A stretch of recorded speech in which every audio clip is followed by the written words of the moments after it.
Richard Hunter, being joined now by the drummer of one of my God's honest favorite bands. If you are a longtime listener to the show, you have heard me preach the gospel of Steel Panther, and the drummer of Steel Panther joins me now. Don't tell this guy it's not 1986.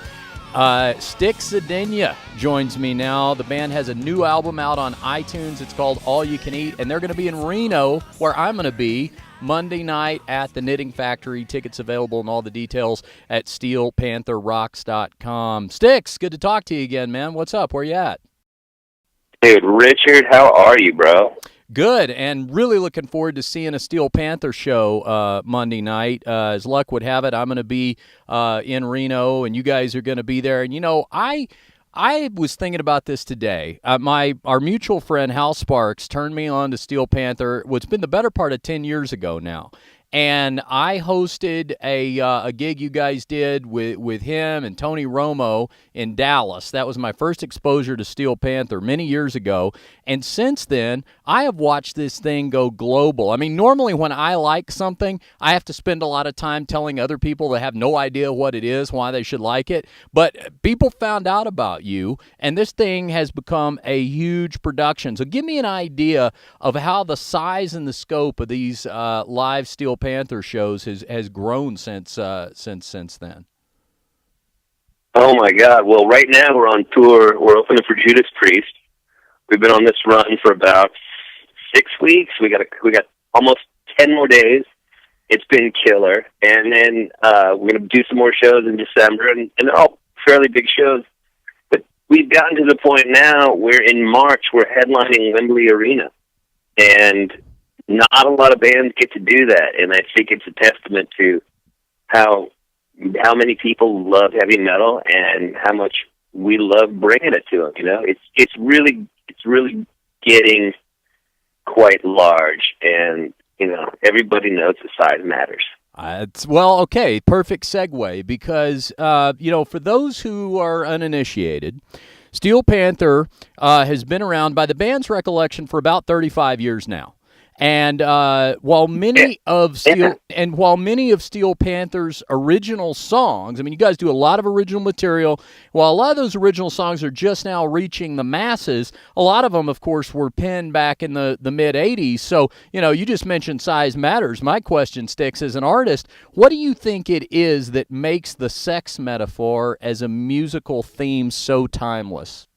Oh my God! Well, Richard, since the beginning of time, people have been having sex. I mean, that's how we're here, and I think that we touch a nerve. We tap into that core that people either have a penis or a vagina. Let's just face it.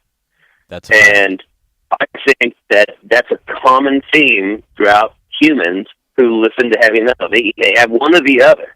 Yeah. And I think that just by the very nature of singing about sex or even being sexy on stage, you're gonna connect with people, and we're not shy and we're not ashamed of our sexuality. We're down to share it with whoever we can share it with, as often as we can share it. And you'll be sharing it with Reno Monday night. Now, Stix, many 80s metal artists have, struggled with getting old fans to accept new material instead of just playing all the old hits. But has Steel Panther been helped in that regard by virtue of the fact that you really had no hits to begin with? Yeah, we're going to try to stay away from hits as long as possible, because I think what happens is, when somebody has a hit, quote-unquote hit, that's the one that people all know and recognize. And then, you come to one of our shows, everybody sings every single word to every single song. So we try to stay away from that. Oh, we're going to try to write a hit. We just try to write the best songs we can. I am super duper excited about coming to the biggest little city in the world and rocking with you, though. I got to tell you that. Reno is one of those places where, especially on a Monday night, Stix, you just mentioned, having a break from, a day off from the big tour with Judas Priest. Reno is one of those markets, Stix, I'm sure you can attest, where an opener can become a headliner for a night. You know, your Brittany Foxes, your Black and Blues, your Keels, your Tricksters, your Firehouses. You know what I'm saying? You come to the biggest little city in the world and you own that town for a night. Totally. The one thing that I think you forgot was the Danger Dangers. Sure. yeah. I'm sure Danger is headlined here, Reno. But what we do, when we do come out to Reno, I think it's going to be a raging party, and I'm looking to turn Reno into a Las Vegas on that night, and I'm actually looking to turn that Las Vegas into a Monaco for the night. In fact, I'm looking to turn Reno into the biggest party that it's ever seen on Monday. Well, Steel Panther is no stranger to raging parties, of course, and rock stars in general are certainly no stranger to parties and legal entanglements. And that brings me to my next question, Stix. You know, somehow Steel Panther has seemed to have collectively steered clear of the judicial system, despite the fact that you guys make no secret about, illegal drug use and fondness for underage girls. What's been the band's secret to avoiding prosecution all these years? Well, Michael Starr's dad is on the Supreme Court. I'm not going to tell you which one he is. Really? But not a lot of people know that, so if you could not tell a bunch of people, that's cool. But if you have to, that's cool too. Yeah. But he's helped us out a lot, and it doesn't hurt that we have a lot of fans that are cops. Sure, and I'm sure many of them will be there Monday night at the Knitting Factory in Reno. Michael's dad is technically on the Supreme Court. He's the janitor at the Supreme Court. Okay, now it makes more sense. Yeah, I don't want, I'm not trying to, misrepresent. I got to be honest. So he cleans up after the judges. Yeah, you're saying he's actually on the bench when he's wiping it down with the wood cleaner. That's when he's on the bench. He does a really good job, and he gets to talk to them. So, that's a big reason why we haven't ended up in the clink. I understand. As far as anyone else. That's a good ace to have up your sleeve. Now, the new album, as I mentioned, available on iTunes and everywhere else in the musical universe, is called End of the World. Or it's called All You Can Eat, and one of the singles off the record, End of the World, has a hot new video that's been burning up the internet for the better part of this year. Now, this video, Stix, has a lot of boobs. And, with videos like that, it's no wonder you guys couldn't get any airplay back in the 80s on MTV. Is this modern-day acceptance of that kind of content a case of public attitude catching up with the band's more prurient perspective, say 30 years after the fact? Yeah, I think that the public is more willing to accept titties now than they have ever been. I just think that, scientifically speaking, titties are, just more. I think that you're more likely to see titties on TV now than ever before in the past. And so for people to see, big titties, small titties, medium-sized titties, round titties, pointy titties, I think people are ready to accept the boob, and we're just, look, we've been a fan of the boob the whole time, and I think that people are less offended by the boob, Seems to be. I think it's that time. It seems to be, and, the End of the World video is a great example of this. Now, this video has a lot of boob sticks, but it also has a lot of celebrities making cameos, like our mutual friend Hal Sparks and a bunch of others. Do you think, Stix, that more bands would enjoy more of a celebrity following if those bands adopted Steel Panther's policy of letting those celebrities actually sit in with the band? Totally. We have a lot of people jam with us, and it's really fun. So, you build a relationship that way. If a band is like playing a show, and there's a celebrity in the crowd, and the band sucks, and the celebrity doesn't want to jam with them, then the band can obviously just pay the celebrity straight out. Yeah. Like a fee to just hang out. Yeah. But it's not nearly as cool as being au natural. Yeah, I mean it's a much more interactive approach with these celebrities on stage. You go to a Steel Panther show, you never know who's going to jump on stage, and the great part is they don't necessarily have to be able to sing. No, look, we've had Jessica Simpson on stage with us, and that says it right there. Yeah, seen that video. And speaking of celebrities, Stix, many of those celebrities become philanthropic with pet charities that they support. Just this past month, for example, many famous names lent their support to raising awareness of breast cancer.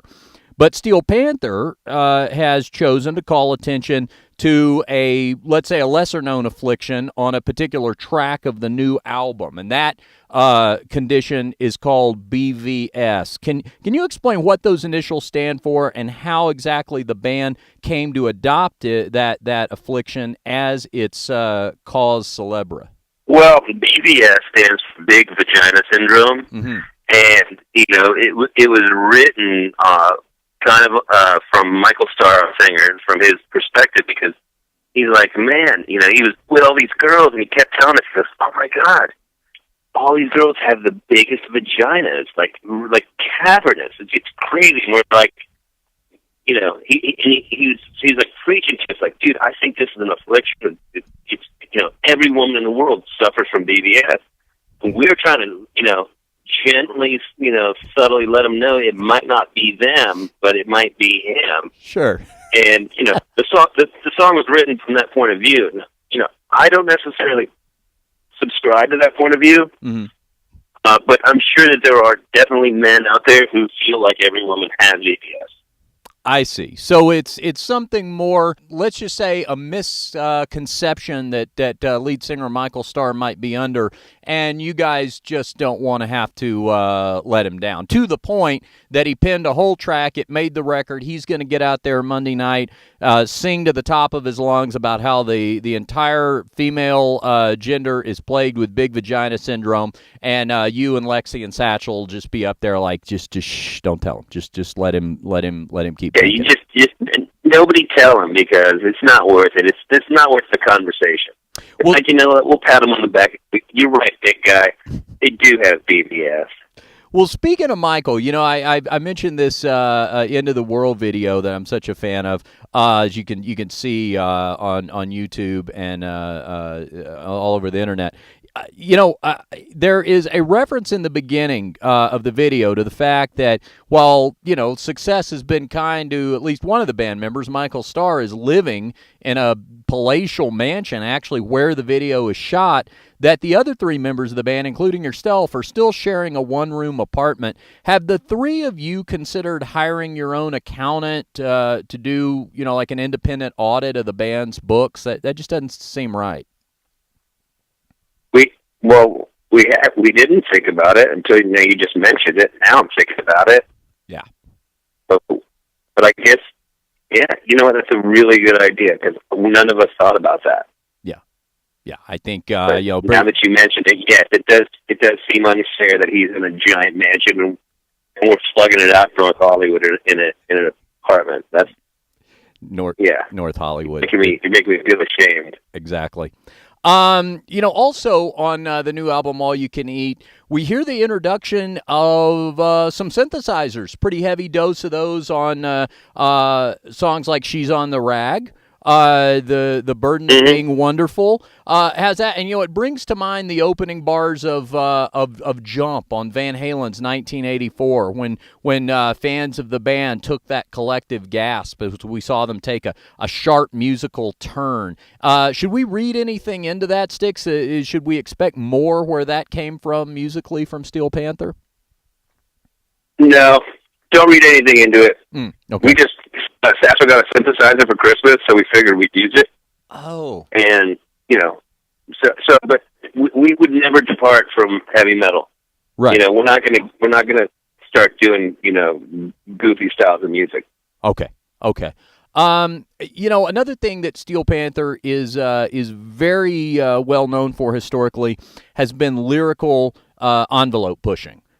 But there is that's no secret. But there is a track on the new album entitled "Gang Bang at the Old Folks Home" that Stix, it would seem to take the band's collective morality to new depths. And I'm just wondering if there's a point in the songwriting process, Stix, where, you have to look at the other guys and just say, hey, fellas, I'm no Puritan here, but, too much. Maybe too much.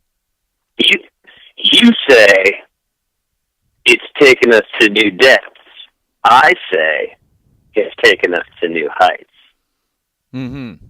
Well, certainly... Because the way I see it is we are liberated, and we can talk about things that really do occur, like gangbangings at old folks' home. Well, that happens. That is something that really happens, and we are just a voice for a lot of the old people that like to get it on. Just because they're 80 years old doesn't mean they don't want to do it anymore. Yeah. Well, listen, and to look at your side of it, I've got to believe that every A&R guy from every record label that gets you guys in a conference room, and it's just all about how do we get the kids, 14 plus. You guys are, wait a second, let's talk AARP here for a second. How about we tender to the octogenarian? I'm down with that. The octogenarian, the septuagenarian.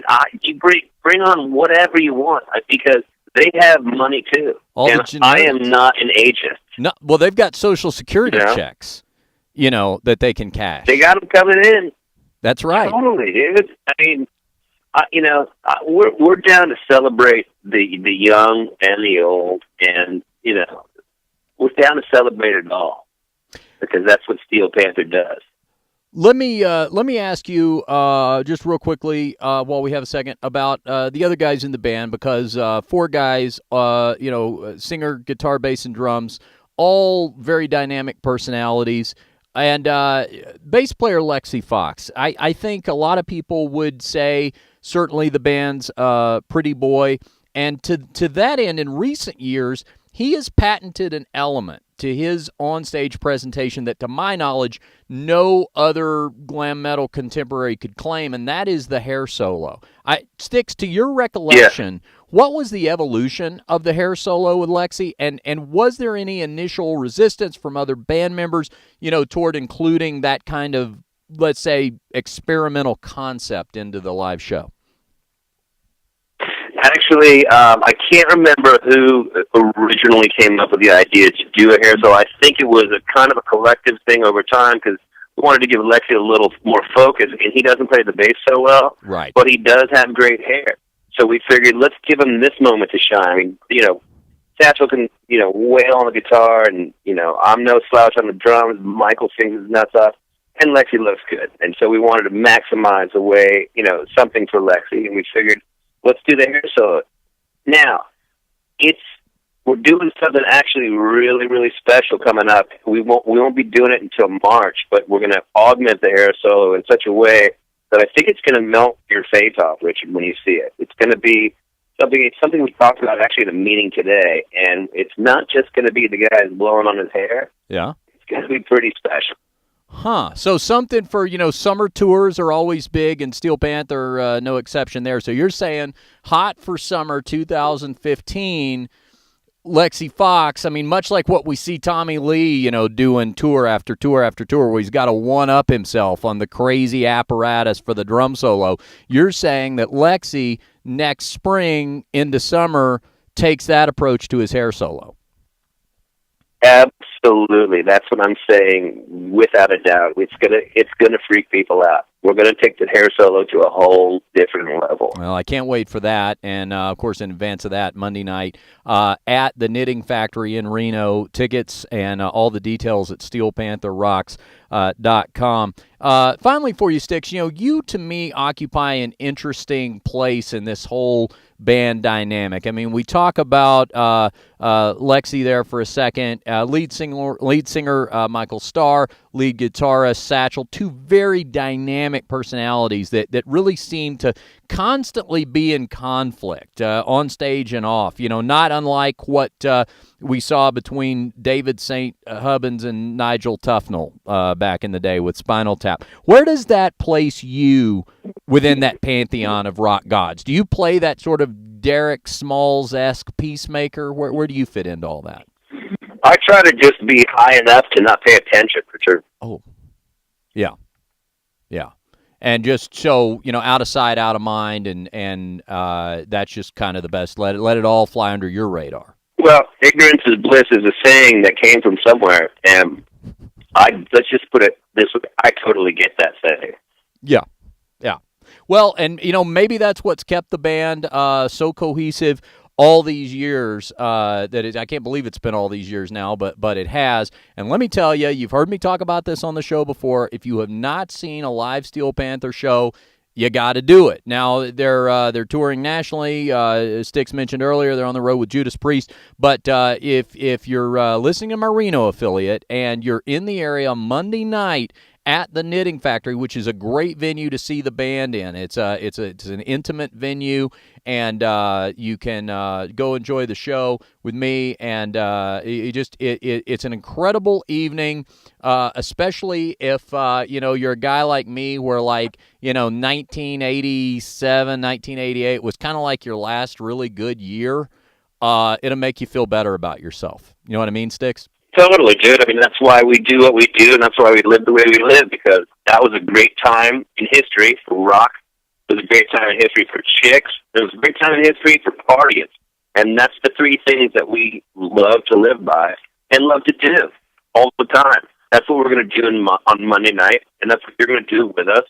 And it's just go time. So if you're listening to this interview and you don't buy a ticket, straight up, you lose. That's right. Straight up, you lose. SteelPantherRocks.com for your tickets. You can follow the band on Twitter at Steel_Panther and follow Stix on Twitter at Stix Zadinia. Stix, great talking to you, man, and can't wait for the band's arrival Monday night and face melting to ensue. Travel safe, and we'll see you here in Reno on Monday. All right, brother? Thanks, Richard. I appreciate it, bro.